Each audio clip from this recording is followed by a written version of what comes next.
안녕하세요. 신장내과. 오늘은 토마토를 어떻게 올바르게 섭취해야 신장 건강을 지키고 암을 예방할 수 있는지 말씀드리겠습니다. 먼저 제가 진료했던 한 환자분의 이야기를 들려드리겠습니다. 올해 80이신데 겉모습만 보면 절대 그 나이로 보이지 않는 분입니다.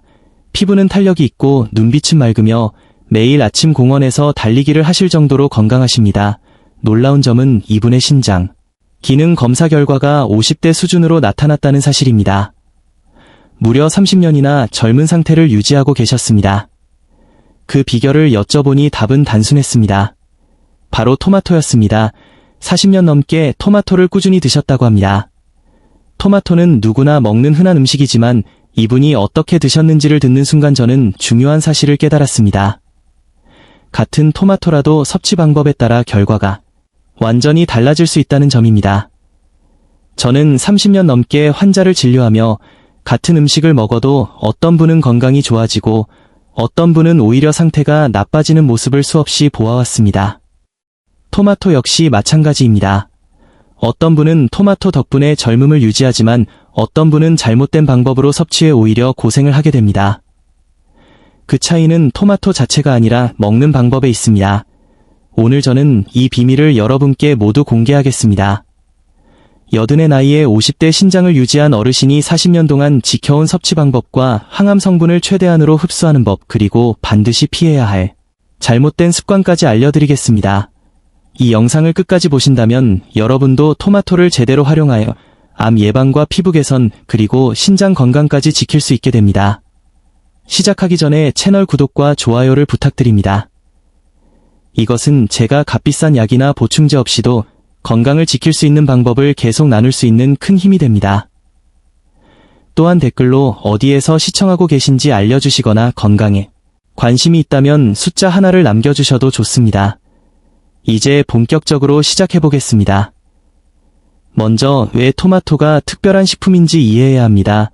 토마토의 선명한 붉은색은 리코펜이라는 성분 때문입니다. 리코펜은 자연계에서 가장 강력한 항산화 물질 중 하나입니다.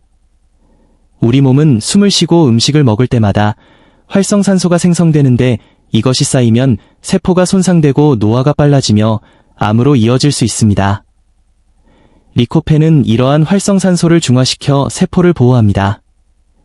그 항산화 능력은 비타민 E보다 100배 이상 강하고 베타카로틴보다도 2배 이상 뛰어납니다. 실제로 하버드 의대 연구에 따르면 토마토를 자주 섭취한 남성은 전립선암 위험이 35% 낮아지는 것으로 나타났습니다. 하지만 여기서 반드시 짚고 넘어가야 할 사실이 있습니다. 아무렇게나 먹어서는 리코펜을 제대로 흡수할 수 없다는 점입니다. 리코펜은 단단한 세포벽 안에 갇혀 있는데 우리 몸은 이 벽을 완전히 분해할 능력이 부족합니다. 그래서 생으로 먹게 되면 대부분의 영양소가 흡수되지 못한 채 몸 밖으로 빠져나가게 됩니다.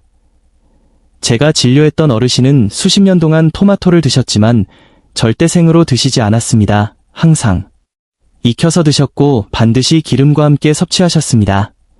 구체적인 방법은 잠시 뒤 자세히 설명하겠습니다. 한 가지 더 중요한 사실은 토마토에 칼륨이 풍부하다는 점입니다. 칼륨은 근육과 심장 기능 유지에 필수적이지만 신장 기능이 약한 분들에게는 오히려 문제가 될 수 있습니다. 신장이 체내 칼륨 농도를 제대로 조절하지 못하고 쌓이게 되면 위험한 상황이 발생할 수 있기 때문입니다. 혈액 속 칼륨 농도가 정상 범위를 넘으면 팔다리가 무겁고 온몸이 쉽게 피로해집니다. 많은 분이 단순히 나이가 들어서 그렇다고 넘기곤 하지만 수치가 계속 상승하면 손가락이 저리고 감각이 둔해지며 물건을 자주 떨어뜨리게 됩니다. 더 심각해지면 심장에 직접적인 영향을 미쳐 부정맥이 나타나고 최악의 경우 심장이 멈출 수도 있습니다. 건강을 위해 먹은 토마토가 오히려 생명을 위협할 수 있다는 사실은 제가 직접 경험한 사례이기도 합니다. 당시 72살이었던 한 환자분은 건강관리를 위해 매일 아침 5개의 토마토를 생으로 갈아 주스를 만들어 드셨습니다.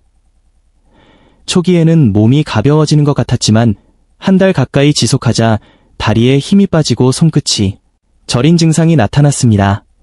결국 심장이 불규칙하게 뛰고 가슴 통증이 생겨 응급실로 이송되었고 칼륨 수치가 정상의 2배에 달해 긴급 투석을 받아야 했습니다. 이분은 그저 건강해지고 싶어서 성실히 실천했을 뿐이지만 이미 저하되어 있던 신장 기능을 고려하지 못한 것이 문제였습니다. 신장 기능이 떨어진 상태에서는 칼륨을 제대로 배출하지 못해 심장 문제로 이어질 수 있습니다. 초기 신호를 단순한 노화로 여겨 섭취를 지속한 것이 위험한 함정이었습니다.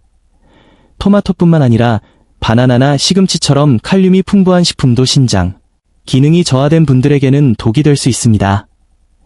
따라서 정기적인 건강검진을 통해 신장 기능을 확인하는 것이 매우 중요합니다. 특히 혈액검사 항목 중 크레아티닌 수치를 꼭 챙기셔야 합니다. 그렇다면 토마토를 아예 피해야 할까요? 그렇지 않습니다. 토마토는 여전히 훌륭한 식품이며 핵심은 어떻게 먹느냐에 있습니다. 이제부터 말씀드리는 방법은 신장이 약한 분들뿐만 아니라 건강한 분들에게도 모두 해당되는 내용입니다. 먼저 토마토에 설탕을 뿌려 먹는 습관을 당장 멈추셔야 합니다.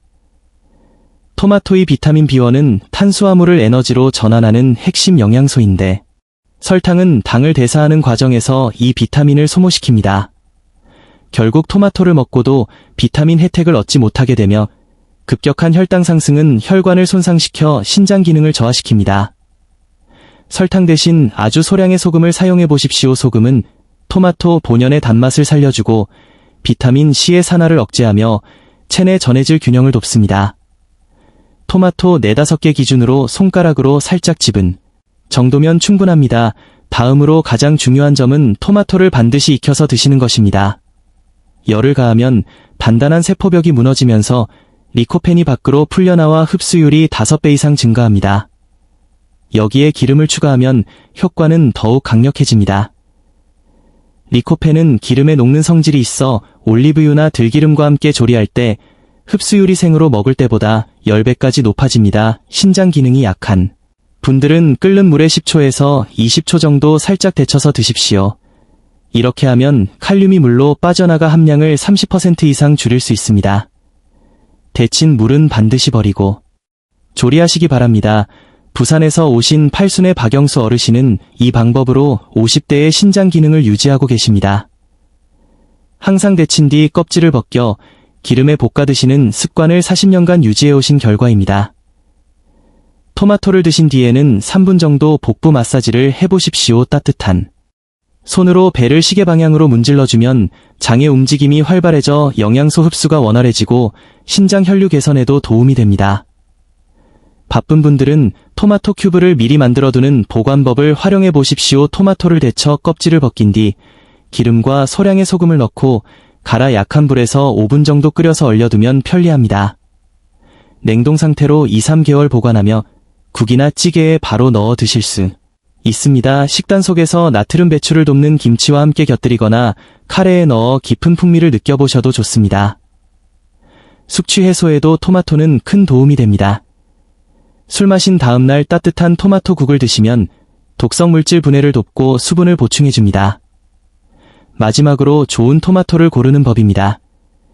반드시 충분히 익어 선명한 붉은색을 띠는 것을 선택하십시오. 짙은 색일수록 리코펜 함량이 높습니다. 초록색 덜 익은 토마토는 독성 성분인 솔라닌이 들어있으니 피하셔야 합니다. 손에 들었을 때 묵직하고 꼭지 반대편 별 모양 무늬가 선명한 것이 좋습니다. 보관할 때는 냉장고보다 실온의 직사광선을 피해두는 것이 맛과 영양을 지키는 길입니다.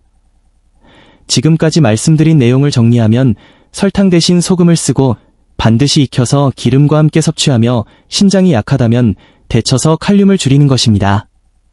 건강한 성인이라면 하루 큰 토마토 2개 정도가 적당합니다. 건강을 위한 선택이 오히려 건강을 해치지 않도록 올바른 정보를 주변 소중한 분들께도 공유해 주십시오. 오늘부터 토마토를 익혀 먹는 작은 습관 하나를 시작해 보시길 바랍니다. 여러분의 결심을 댓글로 남겨주시면 진심으로 응원하겠습니다. 저는 앞으로도 일상 속 식습관으로 건강을 지킬 방법을 계속 전해드리겠습니다. 시청해주셔서 감사합니다. 구체적인 조리법이나 보관 용기 선택법 등 추가로 궁금한 점이 있으시면 언제든 말씀해주세요.